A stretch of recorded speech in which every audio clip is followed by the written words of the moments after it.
Hey guys, it's Matt. It's Christmas morning. Good tidings. Good tidings to you, whatever that means. Matt, you got big plans today? No, no, I don't. I went to my mother's and my stepfather's last night for a meal. It was nice.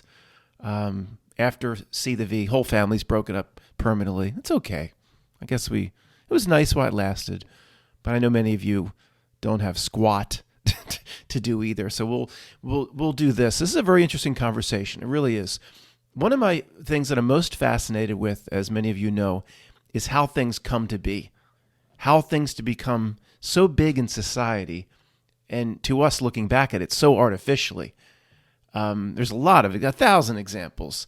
Of course, the big ones, the holidays we'll talk about, Thanksgiving and Christmas. How did the modern notion of Thanksgiving and Christmas, okay, we'll focus on Christmas. It is Christmas Day. How did it come to be? I mean, we know the history, the Saturnalia, but in terms of, it's so artificial. I'll give you an example, completely not related. The Home Depot, the Lowe's, the home centers, it's just accepted over the last 20 years that when you buy a house, you rip out the kitchen and you redo this and you paint and you do. And I've talked about this several times. When you bought a house in 1965 or 1978 and the kitchen was a little old or you had linoleum and you just lived in it. You didn't do anything. Well, Matt, these home centers didn't exist. They popped up because of the demand. So in other words, I'm not sure this is coming out right, but how did it become accepted in society and the staple that you move into a house, you start ripping everything apart, or even if you're in your own house for 30 or 40 years, the kitchen has to be redone every 10 years, new kitchen. Or where did this come from? It's artificial to me.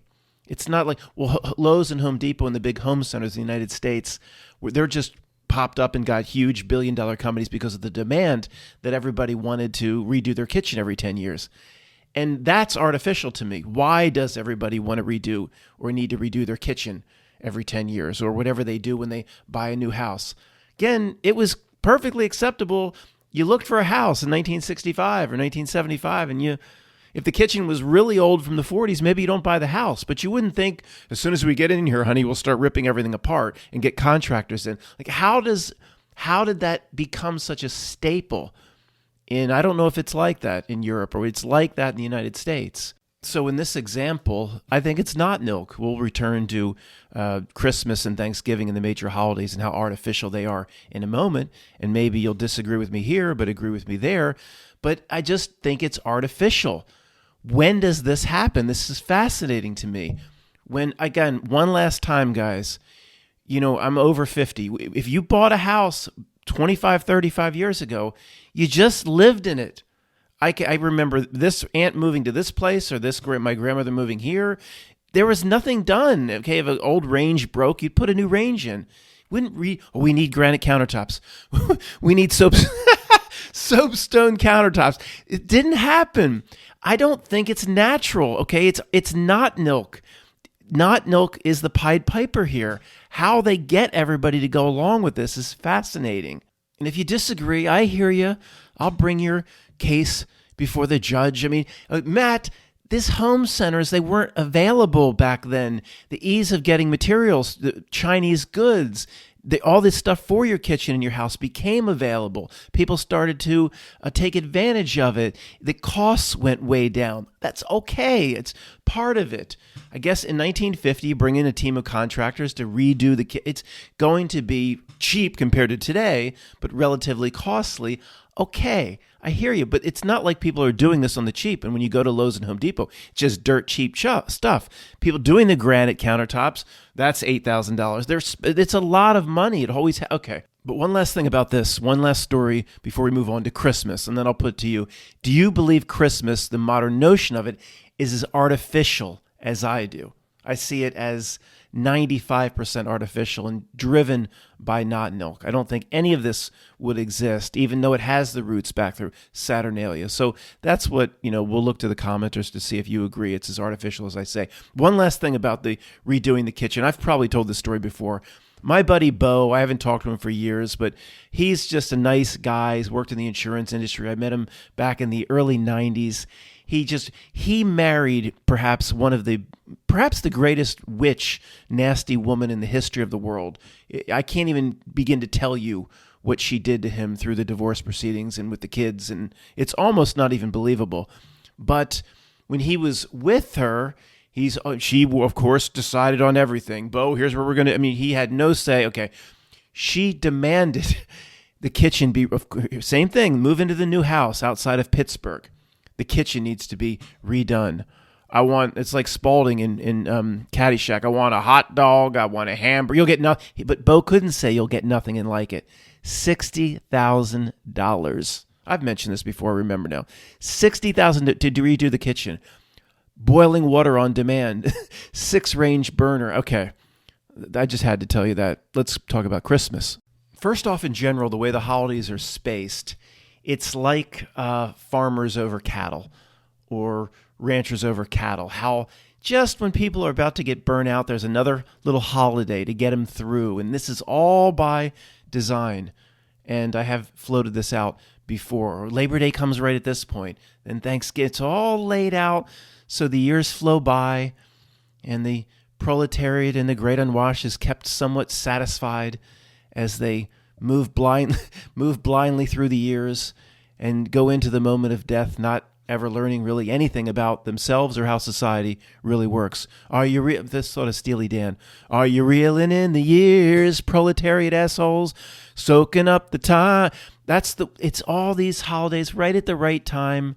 They know exactly what they're doing, but again, that's not the point of this either. So the way to do this, because I believe Christmas is so artificial, and look, I'm not saying anything, Matt, this ain't novel. Everybody that's listening to the words coming out of your mouth believe that. Okay, but still, let's try to be the defense attorney for the other side then. Let me try to see if there's any way possible, and I'll look to your comments, that the old notion of Saturnalia, even with, of course, a hijacking by the Catholic Church, etc., could become the modern notion of Christmas with not, say, only 50% there, or 40 to 50 or 60% there, not 95% there. I mean, is there any roots, any traditions that real people had that could have been followed through with that would lead to what we know as the modern notion of Christmas? So it starts with Saturnalia. Let's go back and I'll tell you for a few minutes what I know about that. I have researched it mostly because the Mummers Parade in Philadelphia is the biggest outward expression of Saturnalia that still exists in the world, other than what the creeps do in the Eyes Wide Shut parties, is the Mummers Parade. So, of course, it all starts with Saturnalia, and going back, we just have to say forever, but in terms of anything that could be researched, going back 200-300 years, you have the revelry of Saturnalia. One, they talked about a reversal of roles. I don't know how much of this is true. Again, all we can do is the research. I would say most of the research on Saturnalia and these types of traditions mostly are true. It's just my gut feeling. A reversal of roles. The peasants would, for a certain number of days, make decisions, and the king would step aside, and the Feast of Fools and mummering, drunk and be merry, go mummering, ridiculous costumes, and go watch a few YouTube videos of the Mummers Day Parade in Philadelphia. Outlandish, gaudy costumes of bright colors, and a big tradition in Saturnalia is pretending you're something for that week, or perhaps it is the 12 days of Saturnalia per the 12 days of Christmas. I believe that song, On the First Day of Christmas, I believe that song has roots in Saturnalia. So pretending you're something else and cross-dressing, in pretending a man dressing up as a woman was a big part of Saturnalia. And it's almost for that very reason that the Mummers Day Parade in Philadelphia didn't even allow women in the parade until, around 1980 or something like that. And, hundreds and hundreds of men in the parade dressed as women. I'm talking about the Mummers Day Parade. Different troops and just organizations, major organizations, string bands, mostly South Philadelphia. But the Mummers tradition in Philadelphia goes back probably as long as Philadelphia has existed. I mean, I don't know, but it's an age-old tradition. And they're clubs, and they get together, and it's a gigantic family, all based around what they do on New Year's Day. By the way, the Mummers Day Parade is New Year's Day. But in 1975, if you saw 250 women in the parade, every one of them was men. Now it's not what you think. It's not RuPaul. It's not. These are tough men. These are cement workers and plumbers and carpenters, and it just was fun. Okay, it's not George Clooney's wife, Amon. It's not that sort of thing. But again, these are ultimately Knot-Nilk traditions that the Knot-Nilk once carried forward. How did this huge parade in Philadelphia come to be? And carrying forth the traditions. Every tradition of Saturnalia is carried forth in the New Year's Day Mummers Parade. And I would say if you ask 1 out of 2 mummers that are in the parade, they would know next to nothing about what I'm talking about. Maybe only 1 in 10 would have a clue as to the roots of even what they're doing. So submission of evidence number 1, we know that the modern notion of Christmas, a huge pillar propping it up, is the traditions of Saturnalia.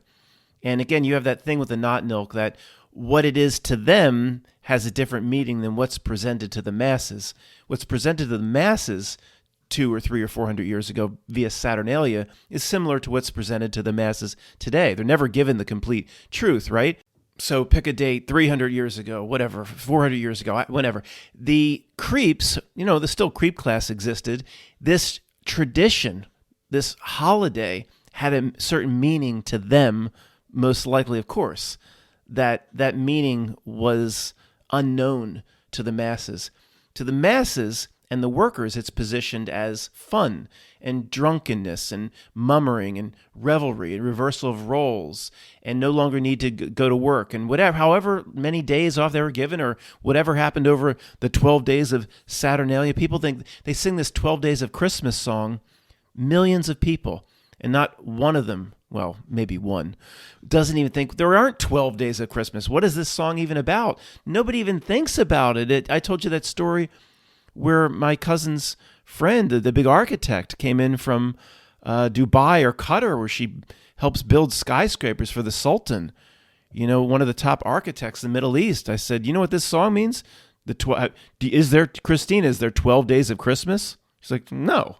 Well, here's what it is. There's Saturnalia. And then she basically ran away. She didn't want to hear from a degenerate like me, because she had all the answers as somebody that makes $1 million a year. But the key part here is the meaning of it is occult or esoteric to the creeps. It's very important, but to the masses, it's just something given to them, so they basically don't revolt. The holidays are just spaced out perfectly enough where people can reel it in the year. They can make it through and go on with their bullshit New Year's resolution. It's probably, they've always been, they know how to deal with their herd and their cattle, their masses.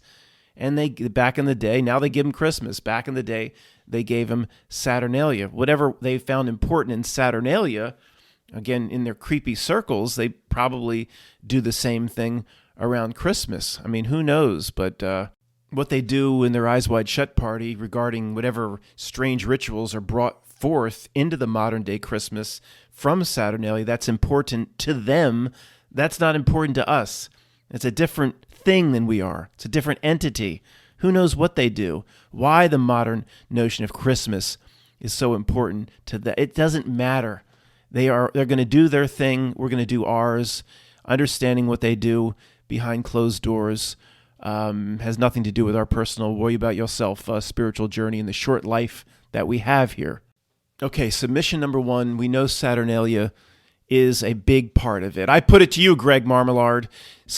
Part 2 is all the pagan tradition, the European pagan tradition that I was going to say is carried forth into the modern notion of Christmas. Not carried forth, it is modern Christmas. It's all over the place. The Christmas tree, pagan, the Yule log, solstice, the mistletoe, fertility, it's all over the place, and nobody would have a clue well, what we're talking about if we were to tap them on the shoulder, if that was even legal in the mall, and say, do you realize what you're doing here, sir? All the pagan celebrate, they would have no clue what I'm talking about. It's incredible how they've bamboozled a whole society. In general, pagan just means not associated with one of the big religions of the world today. From a Christian's perspective, they would say pagan is non-Christian.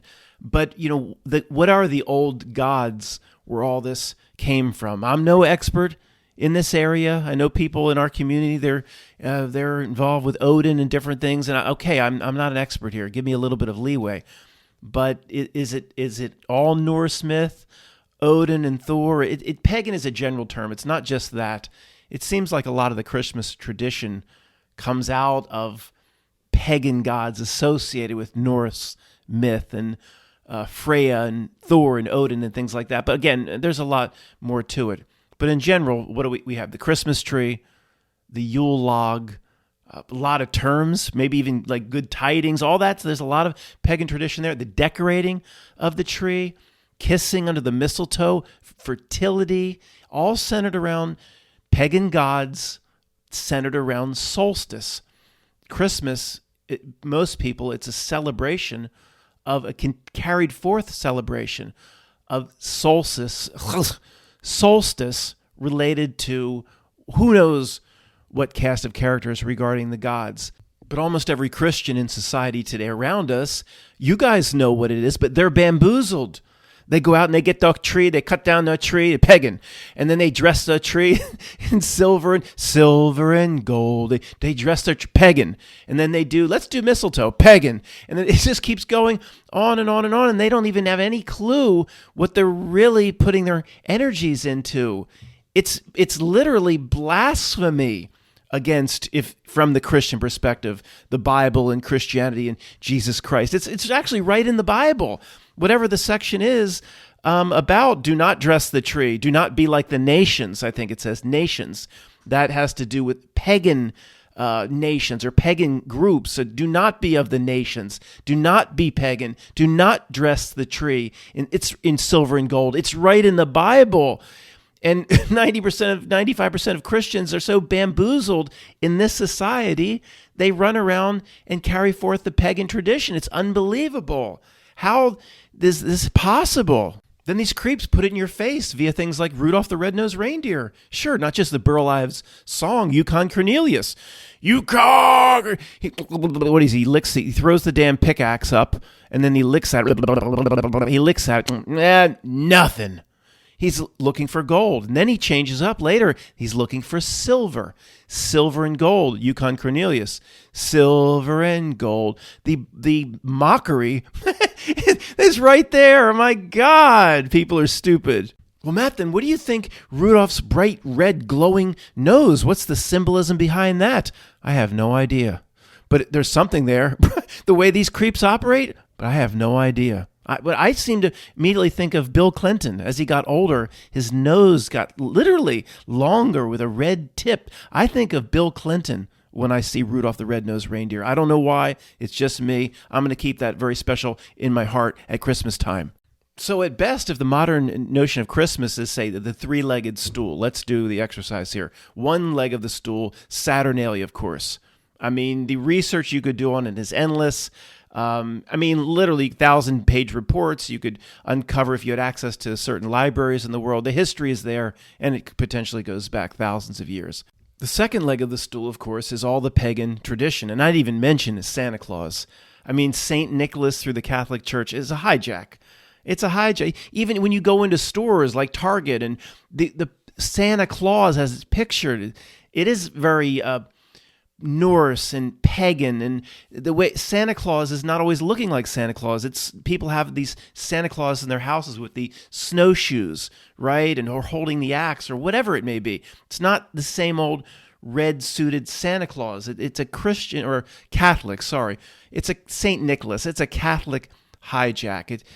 Whatever Santa Clausen is for the Dutch or the Netherlands, those traditions. It's still ancient pagan tradition. Then you had the counterposition, Krampus, where in Europe you can actually scare the shit out of the kids and say, in the U.S. it's just, you're not going to get presents from Santa Claus, and the kids want the presents, so they generally do what mommy says. But in certain parts of Europe, it's like, okay, not only you're not going to get the good presents from Santa Clausen or Santa Clausen or whatever, Krampus is coming to kick your ass, and they scare the shit out of kids with Krampus. At least we don't have that here. That would have scared the hell out of me. I wouldn't be able to carry on this podcast if my mother threatened me with Krampus if I was a kid. But we have the Santa Claus notion. I mean, and it's such a pathetic hijack too, that Saint Nicholas. I don't care to do the research. I don't. It's all the same pagan. Okay, that's two legs, two gigantic legs of the stool. The third part, of course, is the Christians that are out buying the trees and that don't understand what's going on, not the people listening here, all the people bamboozled in society. Well, Matt, yeah, I understand some of these ancient traditions are carried forth, and that's okay, but this is Jesus' birthday, the Christian tradition. What evidence is there of any of that? Nothing. And there's nothing, okay? Nothing. It's a Catholic Church hijack or a repositioning of Saturnalia. It has nothing to, it's not blasphemy against Christ or the Christian God. I mean, there's no evidence, zero, that Christ was born on. It's such a hijack. There's no evidence at all. This holiday has nothing to do with Christ. If you make it into that, then that's fine. Of course, you can make it into whatever you want, but the presentation of it has nothing to do with Christianity or Christ. And most people, of course, around us are completely, it's the word of the day, I guess here, bamboozled. How did that Not Milk meeting go, say, I don't know, 250 years ago around a creepy table? We're going to put forth something called Christmas. What's that? I'm going to explain it to you. Sit down and shut up. We have Saturnalia. That's so important to us. We're going to make this holiday we're going to create something called the United States, but that's another story. We're going to have this thing that's biggest holiday in the world called Christmas, and we're going to get the entire population to carry forth our Saturnalia. We're going to be repackaged, and we're going to put pagan elements in it to be blasphemous. They're going to think, these dumbasses are going to think they're celebrating Jesus and Christianity, and you know what? It's not going to be any of that. They're going to be putting all their energies out in the ether, and we're going to take it because they're going to be celebrating our shit. Well, wait a second. That's a great idea if it could be pulled off. Somebody must have said it was one of the pre-bodies of Henry K. So how do you do this? We can't possibly, you know how it starts? Just put out a bunch of bullshit Christmas songs that mention Christ. That'll be the basis of it. We can get all these people to believe the whole holiday is about Christ just by putting out some songs? Oh, yeah. Come all ye faithful, ye joy to the world, O holy night, the first Noel, Christ is just put that shit out. People then, that's all you need to do. Then the rest of the holiday will be our shit. And then we'll take their energies just like we've been doing for thousands of years. It's brilliant. And look at this. They just carry it through time. It never stops. Mariah Carey, Jesus born on this day. Hey, Mariah, you slut. What evidence is there that this is not, any Christian listening to me, this is not blasphemy at all. I'm pointing out their hijack. This is not Jesus' day. It's just not. The Not Milk cares too much for this day. You might say we don't really know Jesus' birthday. Of course, in our community, many people believe it's a certain September day. Okay, whatever it may be. But it should, if you don't know, you should celebrate it 180 days on the other side of the calendar, as far away from this day as possible, because we know this day is important to those you might not want to cozy up to. I'll just put it like that. Put his birthday, if you worship him, as far away from here as possible. That's my advice to you, dude. Mariah, you slut. There's no evidence. Your song's called Jesus Born on This Day. Are you intentionally trying to be blasphemous, Mariah? You should be ashamed of yourself. Then another Not Milk meeting like 100 years later. It's like, we're not doing enough. We need to screw them even more. Hey, Bezzo, how we going to screw these people even more than we do now, Bezzo? How we going to screw them even more? We're going to do the Mummers Parade in Philadelphia. We're going to put they're going to say, from their perspective, what's so important to us. We're going to put it right in their faces. The entire tradition of Saturnalia in a gigantic parade in Philadelphia on January 1st. We're going to give them the Mummers Parade. We're going to make it seem like they came up with the idea, but it's ours. That's a great idea, Bezzo. We can screw these people even more now. And I just looked it up. First date of the Mummers Parade. Oh, no. January 1st, 1901. one with another one. Matt, surely that ain't no coincidence, my friends. Saturnalia, right in the city, the main city where the country supposedly was founded. The biggest celebration of Saturnalia, thousands and millions of people in the stands and thousands participating, having no idea what they're really celebrating. This Knottnilk is an evil genius and a worthy adversary. For example, Little Drummer Boy lyrics. I have no gift to bring, but I can play my damn drum. Pa-pa-pum-pum. Okay, well, that's about Jesus. Are you sure? How you know? How you have no proof? It says newborn king and all that. It does mention Mary. So what? Doesn't mention Jesus, does it? Coming to play for the newborn king. Could be some spawn of Satan. How do you know what it came from Knottnilk, folks? You know, if there's one thing to take away from this channel, however long you've been here, if it comes from Knottnilk, it is not good for you. It is pretty simple. It came from Knottnilk, or it wouldn't be world famous. I don't know what newborn king they're talking about, but I would run in the other direction right now if I were you. Never say that song again. Pa-ra-pa-pum-pum. And what's the most famous Christmas moment in television history, at least from a musical perspective? David Bowie combines with Bing Crosby to sing Little Drummer Boy, like we just talked about, and Peace on Earth. Let's see when it was recorded. You're sure Little Drummer Boy is about Jesus, right? So the most famous moment, one of the biggest creeps of all time, they sing that song. Oh, you think they're honoring Jesus? I'm just going to go out on a limb and say I don't think so. Let's just check it out here. Recorded on 9 September. Bing Crosby bought and David Bowie was recorded on 1977, September 11. Okay. When was it released out to the public? When did the special air? Oh, no. 27 November 1982. Recorded in 1977, released in 1982. 11 is November the 27th, 789. And then 11 is, oh, no. But you go on... You go on believing, pa-ra-pa-pum-pum, that song and all the Christmas songs are about Jesus, unless it mentions Jesus, and I guess they have no way out of that. Thanks for listening.